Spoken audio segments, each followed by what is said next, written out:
मोदी सरकार ने नागरिकता संशोधन कानून यानी सीएए का नोटिफिकेशन जारी कर दिया है। सीएए देश भर में लागू हो गया है। लोकसभा चुनाव से पहले केंद्र सरकार का ये बड़ा कदम है।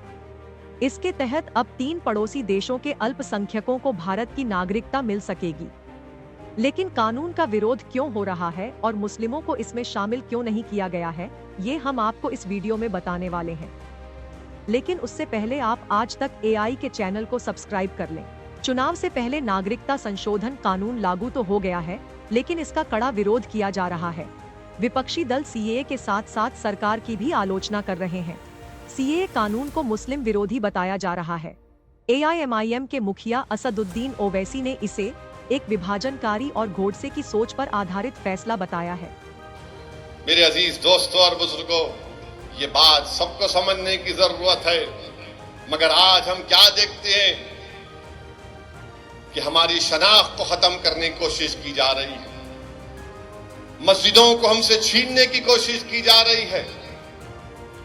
शरीयत पर अमल ना करे, यूनिफॉर्म सिविल कोड की बात की जा रही है। सीएए के कानून के रूल्स को बनाकर हमको हमारे ही मुल्क में कागज दिखाने पर मजबूर किया जाएगा। वहीं ममता बनर्जी ने कहा है कि वो इस कानून को बंगाल में लागू नहीं होने देंगी। केरल के मुख्यमंत्री पिनाराई विजयन ने भी इस कानून को सांप्रदायिक बताया है। उन्होंने कहा है कि सरकार इस कानून के माध्यम से संविधान के मूल सिद्धांतों को कमजोर करना चाहती है। वो केरल में भी ये कानून लागू होने नहीं देंगे।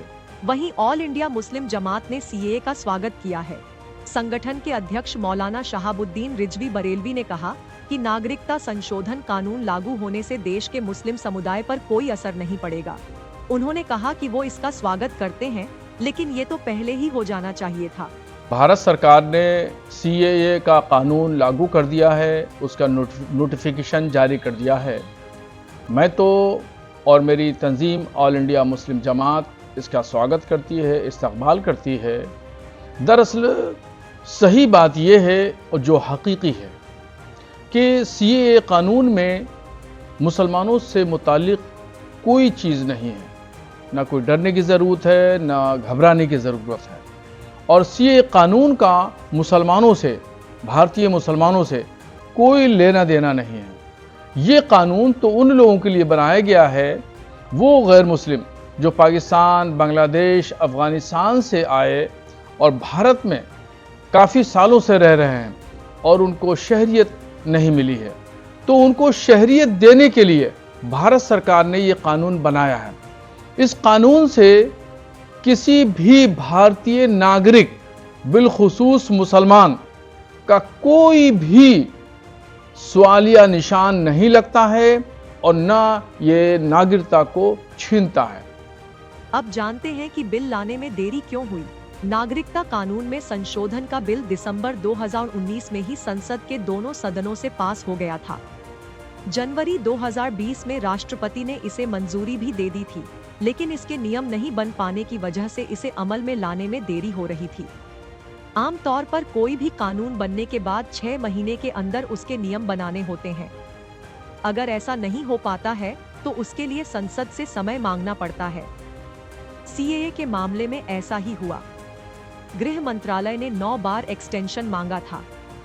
चूंकि अब तक इस कानून के नियम नहीं बने थे और नोटिफिकेशन जारी नहीं हुआ था, इसलिए इन कानून के जरिए जिन लोगों को नागरिकता मिलनी है वो आवेदन नहीं कर सकते थे। मगर अब नागरिकता के लिए आवेदन किया जा सकता है। नागरिकता संशोधन कानून के जरिए पाकिस्तान, बांग्लादेश और अफगानिस्तान से आए हिंदू, सिख, बौद्ध, जैन, ईसाई और पारसी धर्म से जुड़े शरणार्थियों को भारतीय नागरिकता दी जाएगी।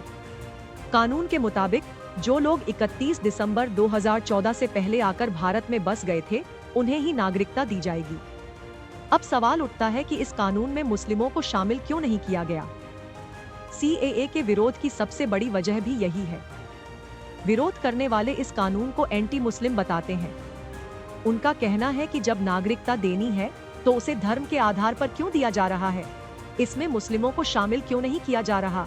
इस पर सरकार का तर्क है कि पाकिस्तान, बांग्लादेश और अफगानिस्तान इस्लामिक देश हैं और यहाँ पर गैर मुस्लिमों को धर्म के आधार पर सताया जाता है, प्रताड़ित किया जाता है। इसी कारण गैर मुस्लिम यहाँ से भागकर भारत आए हैं। इसलिए गैर मुस्लिमों को ही इसमें शामिल किया गया है। कानूनन भारत की नागरिकता के लिए कम से कम 11 साल तक देश में रहना जरूरी है, लेकिन नागरिकता संशोधन कानून में इन 3 देशों के गैर मुस्लिमों को 11 साल के बजाय 6 साल रहने पर ही नागरिकता दे दी जाएगी। बाकी दूसरे देशों के लोगों को 11 साल का वक्त भारत में गुजारना होगा, भले ही फिर वो किसी भी धर्म के हों। अब जानिए कि इससे कितने लोगों को नागरिकता मिलेगी। नागरिकता संशोधन कानून लागू होते ही 30,313 लोग इस कानून के जरिए नागरिकता हासिल करने के योग्य हो गए हैं। जनवरी 2019 में संयुक्त संसदीय समिति ने इस बिल पर अपनी रिपोर्ट पेश की थी। रिपोर्ट में बताया गया था कि 31 दिसंबर 2014 तक भारत, पाकिस्तान और बांग्लादेश से आए गैर मुस्लिमों की संख्या 31,313 थी। कानून लागू होने के तुरंत बाद इन्हें नागरिकता मिल जाएगी। इन लोगों में सबसे ज्यादा 25,447 लोग हिंदू और 5,807 सिख थे। इनके अलावा 55 ईसाई, बौद्ध और पारसी धर्म के 2 लोग थे। ये वो लोग थे जो धार्मिक प्रताड़ना के चलते देश छोड़कर भारत आकर बसे थे। बता दें कि पिछली बार सीएए को लेकर देश के कई हिस्सों में जमकर विरोध हुआ था। खासकर पूर्वोत्तर के 7 राज्य इसके खिलाफ रहे।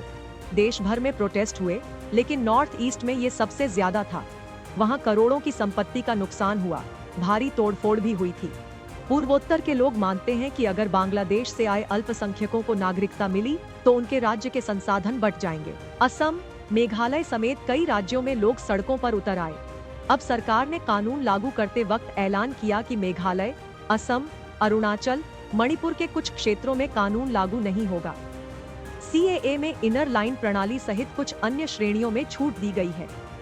संविधान की 6ठी अनुसूची में शामिल असम, मेघालय, मिजोरम और त्रिपुरा के जनजातीय क्षेत्रों तथा इनर लाइन परमिट के अंतर्गत आने वाले क्षेत्रों पर सीएए लागू नहीं होगा। अब ये जान लेते हैं कि कैसे मिलेगी नागरिकता। सरकार ने पूरी प्रक्रिया को ऑनलाइन बनाया है। इसके लिए ऑनलाइन पोर्टल भी तैयार किया गया है। आवेदक अपने मोबाइल फोन से भी अप्लाई कर सकते हैं।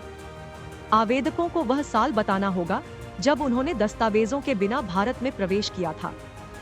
आवेदकों से कोई दस्तावेज नहीं मांगा जाएगा। आवेदन कैसे कर सकते हैं, इसके लिए हमारा खास वीडियो देखें, जिसका लिंक मैंने डिस्क्रिप्शन बॉक्स में दे दिया है। और अब सबसे बड़ा सवाल, क्या सीएए से किसी की नागरिकता छिनेगी? तो जवाब है नहीं। सीएए किसी भी भारतीय की नागरिकता छीनने का कोई प्रावधान नहीं है। गृह मंत्री अमित शाह कह चुके हैं कि सीएए में किसी भारतीय की नागरिकता छीनने का प्रावधान नहीं है।